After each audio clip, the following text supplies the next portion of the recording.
Class 6 পড়ে থেকে দেখো আমরা আগেও পড়েছিলাম বিশ্ব উষ্ণায়ন। আজকে আরেকবার রিভিশন করব বিশ্ব উষ্ণায়ন। বিশ্ব অর্থাৎ পৃথিবী, উষ্ণায়ন অর্থাৎ উত্তপ্ত হয়ে যাওয়া, গরম হয়ে যাওয়া।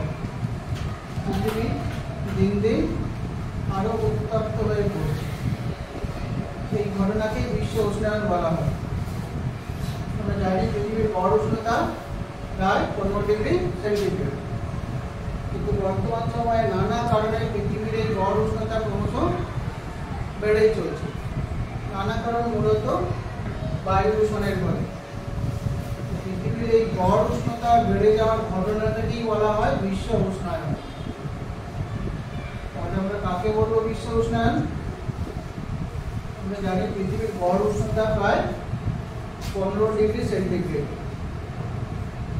কিন্তু বর্তমান সময়ে নানা কারণে পৃথিবীর গড় উষ্ণতা ক্রমশ বেড়েই চলছে। এই ঘটনাটাকে বলা হয় বিশ্ব উষ্ণায়ন। বিশ্ব উষ্ণায়নের প্রধান বা মূল কারণ হলো বায়ু দূষণ। বায়ু কিভাবে দূষিত হয় সেটা আমরা আগে অন্য ক্লাসে পড়েছি, দরকারের পরে আবার একবার পড়ব। এখানে আমরা পড়ব বিশ্ব উষ্ণায়ন কাকে বলে আর বিশ্ব উষ্ণায়নের প্রভাব, অর্থাৎ মানব তথা জীব জগতের উপর বিশ্ব উষ্ণায়নের কি খারাপ ফলাফলটা পড়ে সেটাকে আমরা পড়ব। তাহলে বিশ্ব উষ্ণায়ন আমরা কাকে বলবো? পৃথিবীর গড় উষ্ণতা প্রায় 15 ডিগ্রি সেন্টিগ্রেড, কিন্তু নানা কারণে পৃথিবীর গড় উষ্ণতা ক্রমশ বেড়েই চলেছে। এই ঘটনাটাকে বলা হয় বিশ্ব উষ্ণায়ন। এর ফলে কি ঘটবে? বিশ্ব উষ্ণায়নের ফলে নানা রকমের ক্ষতিকারক প্রভাব মানুষ তথা জীব জগতের উপর দেখা যায়। কি কি খারাপ প্রভাব দেখা দেয়? সেখানে বসবাসকারী জীব কি হবে? মারা যাবে। ফলে সেখানকার জীব বৈচিত্র্য হ্রাস পাবে। কৃষি উৎপাদন কি হবে?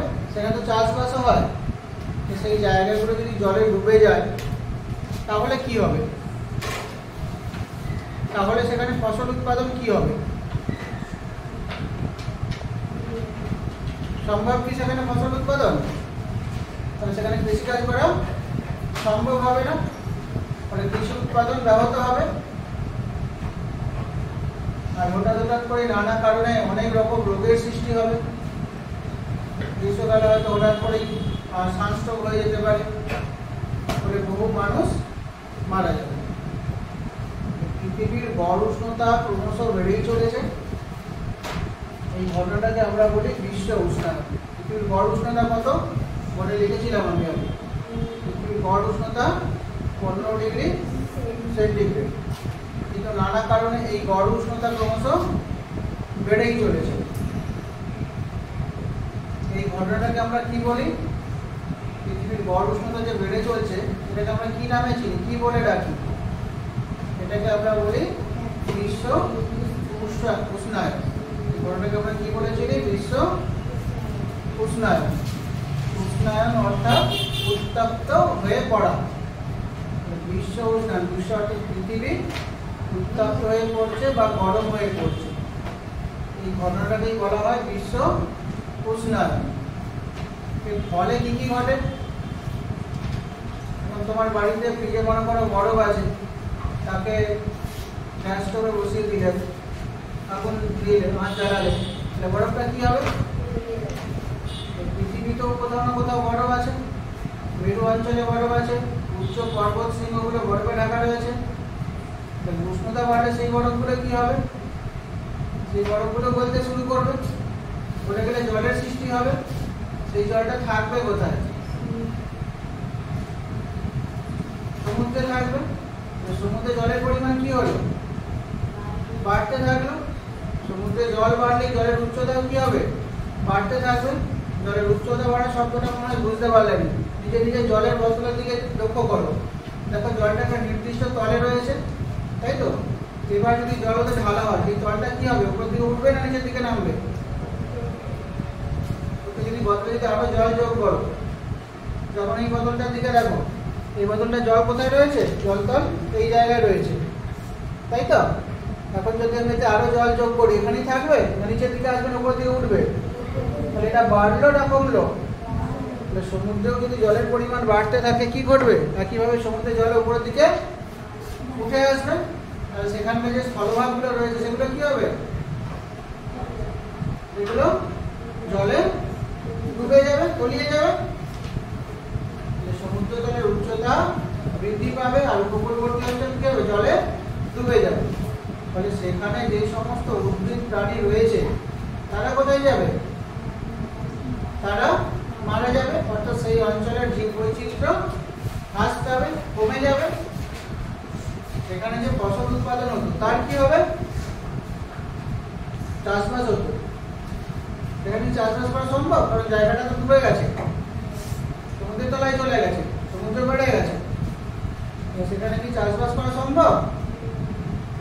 সম্ভব নয়। সেখানে কৃষিকাজও নষ্ট হবে, আর এর ফলে নানা কারণে বহু মানুষ মারা যাবে। তাহলে পৃথিবীর গড় উষ্ণতা বেড়ে যাওয়ার ঘটনাকে আমরা কি নামে চিনি? বিশ্ব উষ্ণায়ন। পৃথিবীর গড় উষ্ণতা কত? 15 ডিগ্রি সেন্টিগ্রেড। আর পৃথিবীর গড় উষ্ণতা বেড়ে যাওয়ার ঘটনাকে আমরা কি নামে চিনি? বিশ্ব উষ্ণায়ন। এর ফলে কি ঘটবে? পৃথিবীর গড় উষ্ণতা যদি বাড়তেই থাকে তাহলে কি ঘটবে? আমাদের সাথে কি হবে? আমাদের সুবিধা হবে না অসুবিধা হবে? নানা রকম অসুবিধার সৃষ্টি হবে। কি কি অসুবিধার সৃষ্টি হবে? মেরু অঞ্চল আর পার্বত্য অঞ্চলের বরফ গলে যাবে। বরফ গলে গেলে পরে সমুদ্র জলের উচ্চতা বৃদ্ধি পাবে, ফলে উপকূলবর্তী অঞ্চল জলে নিমজ্জিত হবে। আর উপকূলবর্তী অঞ্চল যদি ডুবে যায়, নিমজ্জিত হয়ে যায়, তাহলে সেখানে বসবাসকারী জীব কি হবে? জীবগুলো মারা যাবে, ফলে জীব বৈচিত্র্য হ্রাস পাবে। সেখানে যে কৃষিকাজগুলো করা হতো সেগুলো কি হবে? কৃষিকাজ আর করা যাবে না, কারণ ডুবে গেছে, এই স্থলভাগটা জলে ডুবে গেছে, আর বহু মানুষের মৃত্যু ঘটবে।